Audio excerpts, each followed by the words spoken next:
Droits et responsabilités des demandeurs d'assurance chômage. Lorsque vous recevez des allocations de chômage au Vermont, il est important de connaître vos droits et vos responsabilités. Dans cette vidéo, nous vous donnerons un aperçu succinct sur ces deux points. Le manuel du demandeur est votre guide officiel et vous devrez le lire. Avant de déposer votre première requête, vous devez confirmer que vous avez lu et compris des informations qui sont incluses dans le manuel et ces informations détaillent vos droits et vos responsabilités.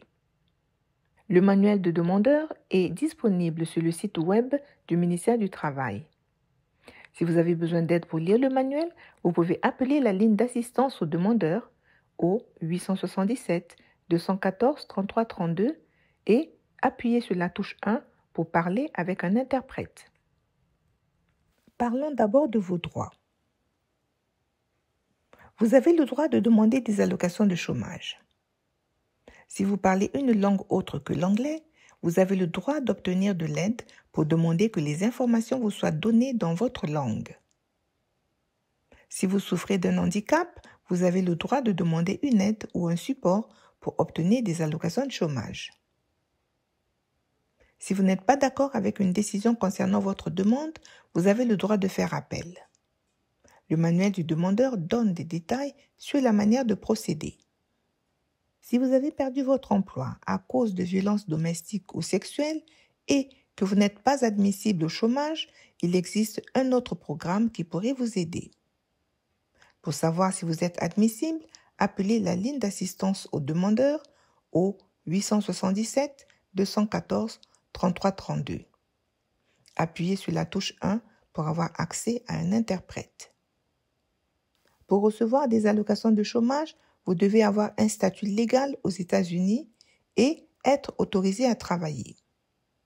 L'obtention d'allocations de chômage n'affectera pas votre statut d'immigration.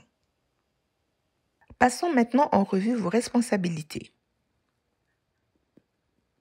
Vous devez être capable et disponible de travailler pour recevoir des allocations. Si vous ne le faites pas, vous risquez de perdre vos allocations.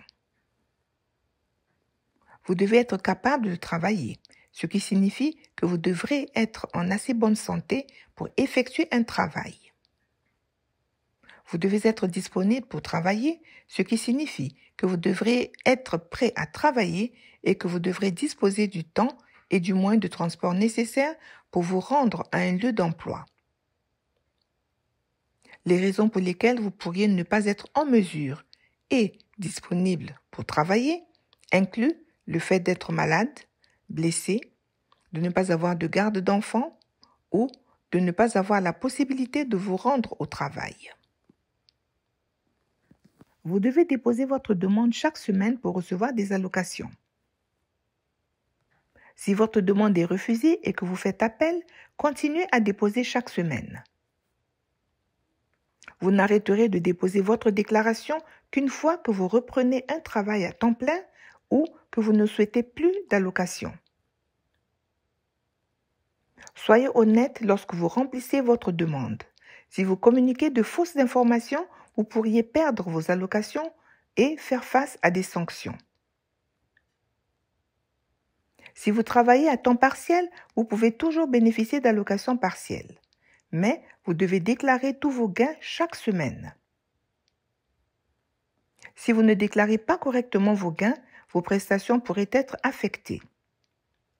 Sauf indication contraire, vous devez chercher du travail tout en percevant des allocations. Gardez une trace des emplois pour lesquels vous postulez et soyez prêt à montrer vos dossiers de recherche d'emploi si on vous le demande. Nous en avons parlé dans la vidéo « Comment déposer votre déclaration hebdomadaire ». Signalez tout changement dans votre statut d'emploi, c'est-à-dire le salaire gagné et tout autre paiement de votre employeur ou votre disponibilité. Le changement de votre statut inclut aussi le fait d'obtenir un emploi, arrêter votre recherche d'emploi ou tout changement dans votre capacité à travailler. Protégez vos informations personnelles. Ne partagez jamais vos informations personnelles avec qui que ce soit, sauf par l'intermédiaire des services officiels de chômage.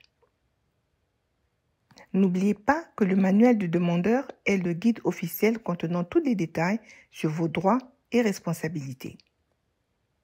Si vous avez des questions, consultez le manuel ou bien contactez le ministère du Travail pour obtenir de l'aide. Appelez le 877 214 33 32 et appuyez sur la touche 1 pour avoir accès à un interprète.